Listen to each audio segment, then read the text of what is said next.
If you're heading to Disney World with a baby or a toddler, you probably already know the resort you pick can make a big difference. Some resorts make naps, transportation, and meals so much easier, and others not so much.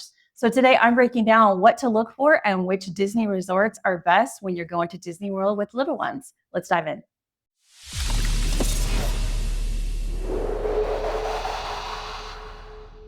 Hi, I'm Shannon from wdwprepschool.com, and I am here to share information about resorts for families that are traveling with little kids.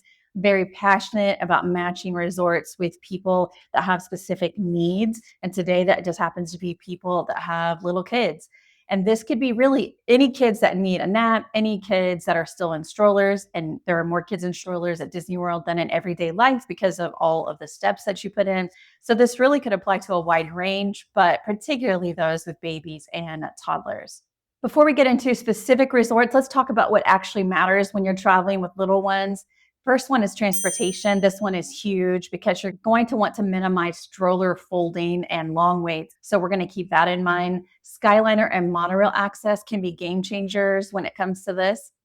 Another factor is dining options. Having quick service dining nearby means you don't have to pack everyone up just to grab a breakfast or wait a long time in a restaurant. You can grab it very quickly. So we think this is important when you have little ones. We also want to look at the room layout because we want to think about the rooms that fit a pack and play easily, or they have a divider, something that makes naps easier while adults are still awake.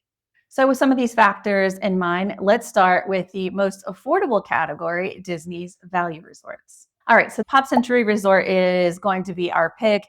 It is one of our go-to recommendations for families with little ones and really almost everybody. The Skyliner station makes it easy to get to Hollywood Studios or Epcot without folding the stroller if it's a single stroller. These rooms were recently refurbished and they're clean and bright, and they have a sliding door that divides the bathroom from the sleeping space. And that can help if you want to fit a pack and play in the bathroom area. The theming is fun and colorful. The value resorts do tend to appeal to kids a lot because they are so fun and sort of over the top. Another value resort to consider that is also on the Skyliner is Art of Animation Resort. Now, if your budget allows it, this is another fantastic choice in this category because most of the rooms here are suites and they give you a ton of space, including 2 bathrooms, a kitchenette, which is perfect for bottles or heating up certain snacks. There is a regular refrigerator and not a beverage refrigerator that is so common at Disney World.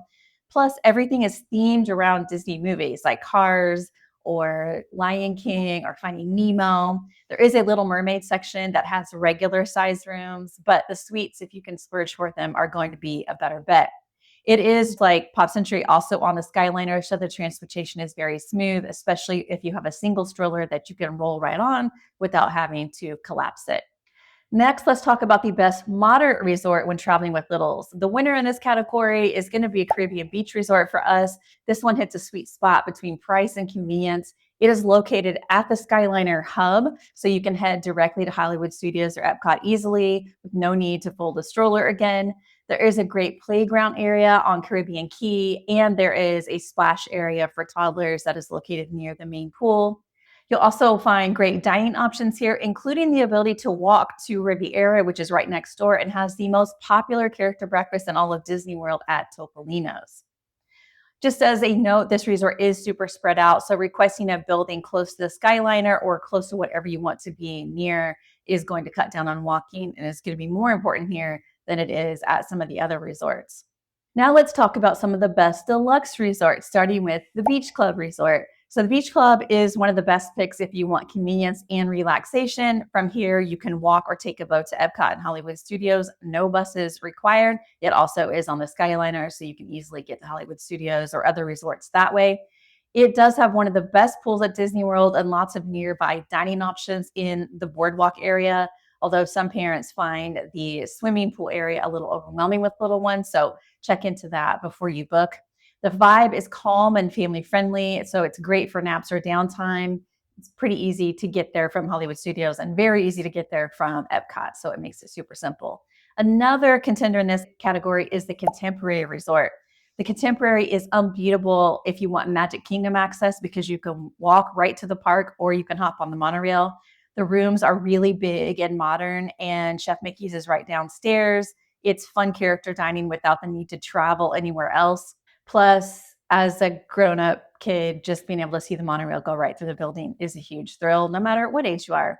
Another good deluxe resort to consider is the Polynesian Village Resort. It has a perfect mix of tropical theming and convenience. You can take the monorail or a boat to Magic Kingdom.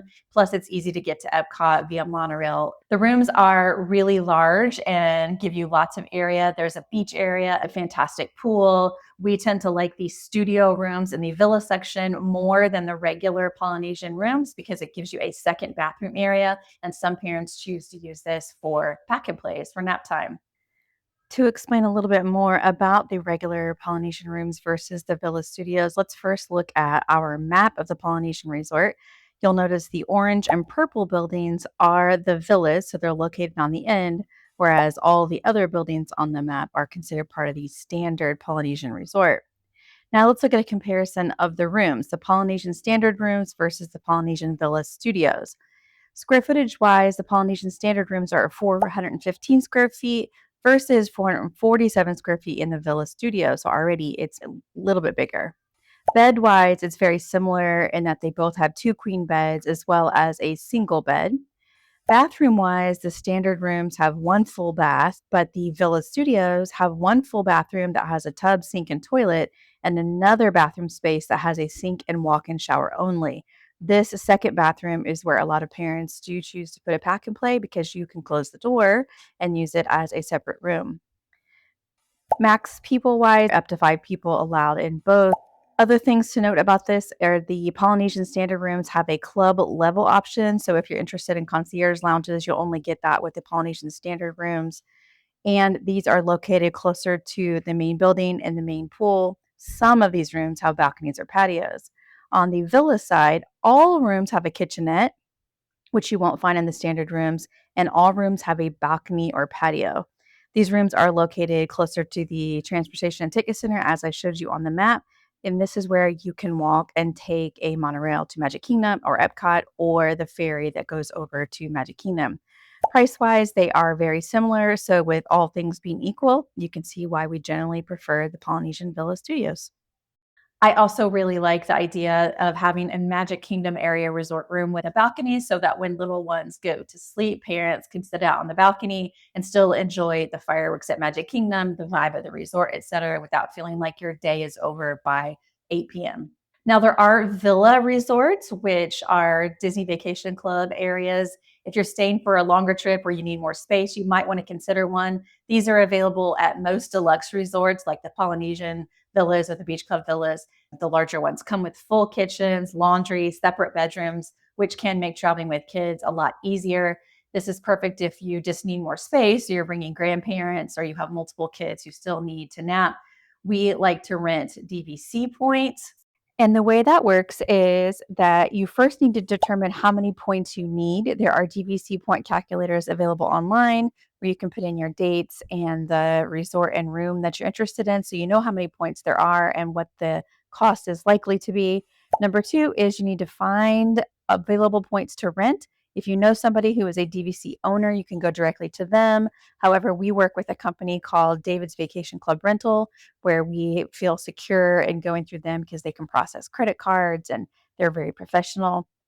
Step three is to pay for your points. Keep in mind that you will have to pay for the entire rental when you book, most likely. So there is some liability in this compared to putting down a deposit only if you're booking a hotel room.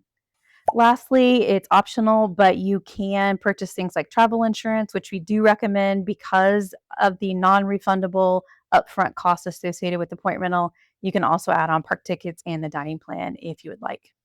So, how do you choose the right resort for you?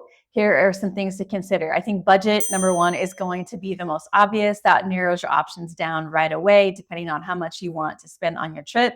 The next thing to think about is transportation. Which park will you visit the most often? And you might want to consider staying near that one. And then consider your room needs. Do you need extra space? Do you need a regular refrigerator? Because not all rooms offer that. And then lastly, I would definitely consider dining options because you might want a food court to make it easier to eat, and not all the resorts have that. So to summarize, Pop Century and Caribbean Beach Resort are going to be really good picks for Skyliner convenience, and the Beach Club, Polynesian, and the Contemporary are going to be fantastic for easy access to a park if the budget allows. I hope this helps you pick the perfect Disney World resort for your upcoming trip with little ones. I would love to hear your thoughts, comments, questions down below. Thanks for watching.